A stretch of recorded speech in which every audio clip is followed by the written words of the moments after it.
بسم اللہ الرحمن الرحیم۔ السلام علیکم۔ آج ہم بات کریں گے بخل کے اوپر۔ موضوع ہے بخل، کہ جو شخص طبیعت کے بخل سے بچا لیا گیا گویا وہ مراد پا گیا۔ آج کے موضوع کو میں کرنٹ سچویشن سے اور قرآن پاک کی سورۃ آغابین سے کنیکٹ کروں گا۔ میرے پاس ایک ریسٹورنٹ تھا، تو اس کا جو لینڈ لارڈ تھا مسلم تھا، لیبین تھا، تو بہت ساری پراپرٹیز تھی اس کے پاس اتنی پراپرٹیز تھی کہ ایک دفعہ میں نے اسے رینٹ دیا، تو میں اس کی وین میں بیٹھ گیا، تو بہت ساری چابیاں جو وہ ایک بیگ کے اندر 2-3 بیگوں کے اندر تھیں، تو میں نے اسے مذاقاً ایز اے جوک میں نے اسے کہا کہ تم نے یہ چابیاں بنانے کا کی کٹ کا کام شروع کر دیا ہے۔ تو اس کے ساتھ اس کا ایک ملازم تھا، وہ کہتا نہیں، یہ ساری پراپرٹیز تھی، وہ تو نہیں بولا، خیر اس کا ملازم بولا کہ یہ ساری اس کی پراپرٹیز کی چابیاں ہیں۔ میں بڑا حیران ہوا۔ اینی وے ایک دفعہ وہ رینٹ لینے آیا، تو میں نیچے اپنے کچن میں تھا، تو وہ اور اس کا بیٹا ہوگا اس کا 18 سال 19 سال کا، تو وہ مجھے کہتا ہے کہ can you give me a job.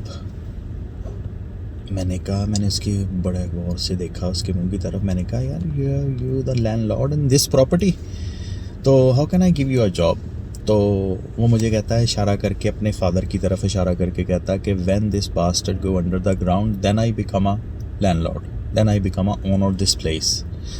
مطلب کہ اس نے یہ بولا کہ میں نے کہا یار تو مالک ہے اس جگہ کا، تو میں تجھے کیسے جاب دے سکتا ہوں۔ اس نے کہا جب یہ حرامی مرے گا، یہ زمین کے نیچے جائے گا، پھر میں اس جگہ کا اونر ہوں، پھر میں مالک ہوں۔ تو ثابت یہ ہوا کہ اس کی وہ جو جتنی بھی محنت کی ہوئی تھی، وہ جتنی پراپرٹیز تھی، جو بھی ہیں، وہ اس کا بچہ اس کے لیے یہ جذبات رکھتا ہے، ٹھیک ہے، کہ اس کے مرنے کی دعائیں کرتا ہے۔ ہمارے یہاں پاکستان میں بھی ایسا ہی ہے کہ بزرگوں کے پاس پراپرٹیز ہیں، سب کچھ ہے، مگر وہ آسانی پیدا نہیں کر رہے اپنی اولاد کے لیے، اپنی بیٹیوں کے لیے، اپنے بیٹوں کے لیے، کہ ان کی زندگی میں آسانی پیدا ہو جائے، ٹھیک ہے۔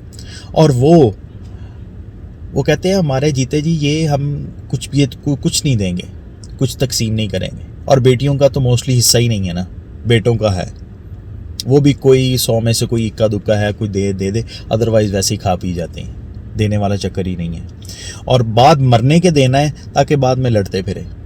تو اس چیز کو میں قرآن پاک سے کنیکٹ کروں گا، سورۃ آغابین سے کنیکٹ کروں گا، کہ جو بے شک تمہارا مال اور تمہاری اولاد آزمائش ہیں، اور جو شخص طبیعت کے بخل سے بچا لیا گیا گویا وہ مراد پا گیا۔ تمہارا مال اور تمہاری اولاد تو آزمائش ہے، اور اللہ کے ہاں بڑا اجر ہے، سو جہاں تک ہو سکے اللہ سے ڈرو اور اس کے احکام کو سنو اور اس کے فرمانبردار رہو اور اس کی راہ میں خرچ کرو، یہ تمہارے حق میں بہتر ہے۔